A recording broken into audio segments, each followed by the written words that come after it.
बद किरदार औरत और मर्द की सबसे बड़ी निशानी ये है कि वो रिश्तों की पहचान भूल जाते हैं। एक रोज एक शोर बार से जब घर में दाखिल हुआ तो देखता है कि उसकी बीवी राज कतार रो रही है। रोने का जब सबब दरियाफ्त किया तो बीवी कहने लगी, हमारे घर के पेड़ पर बैठने वाले परिंदे बसा औकात मुझे बिला शरई हजाब और बगैर पर्दे के देखते हैं, तो मुझे डर लगता है कि कहीं इसमें अल्लाह की मसीयत और गुनाह का अर्तकाब ना होता हो, जिसका अगर मुझे एक दिन अल्लाह के सामने हिसाब देना पड़ा तो मैं क्या जवाब दूंगी। बस यही सोचकर और इसी खौफ में रो रही हूँ। बाज़ाहिर इंतहाई नेकी दीनी जज्बात से लबरेज बीवी का ये जवाब सुनकर शौहर बहुत खुश हुआ और उसकी इस दर्जे पाक दामनी पाकीज़गी और जज्बात खुदा तरसी को देखते हुए इल्मी बखुदगी में फौरन उसका माथा चूमा। इसी वक्त कुल्हाड़ी लेकर घर के पेड़ को काट कर बाहर फेंक दिया। इस वाक़ये के एक ही हफ्ते बाद एक रोज वो शौहर अपने काम से जल्दी फारिग होकर अपने नॉर्मल वक्त से कुछ पहले ही घर आया तो देखता है कि उसकी वही पारसा बीवी अपने आशिक की बाहों में लिपटी हुई सो रही है।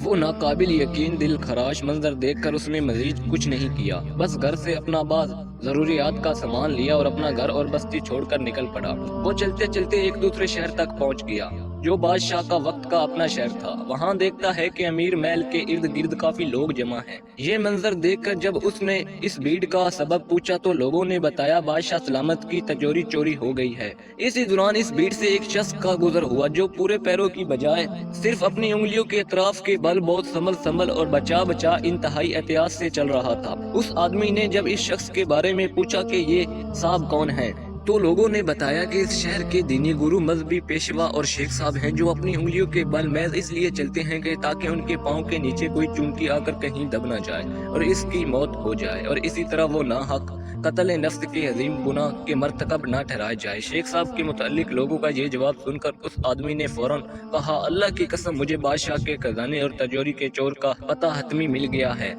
मुझे इसी वक्त बादशाह के पास ले चलो। बादशाह के पास पहुंचकर इब्तलाई हाल चाल के बाद उस आदमी ने अर्ज किया, बादशाह सलामत, आपकी तिजोरी का चोर और कोई नहीं बल्कि आपके शहर के दीनी गुरु और मजहबी पेशा शेख साहब ही हैं। ये सुनकर बादशाह को हैरत ताज्जुब हुआ, जिस पर वो आदमी मजीद यकीन दिलाते हुए कहने लगा कि अगर मुझे इस इल्जाम में झूठा पाया गया तो मेरा खून माफ, और अगर इस इल्जाम के बदले मेरी गर्दन भी उड़ा दी जाए तो भी मैं इसके लिए मुकम्मल तौर पर तैयार हूँ।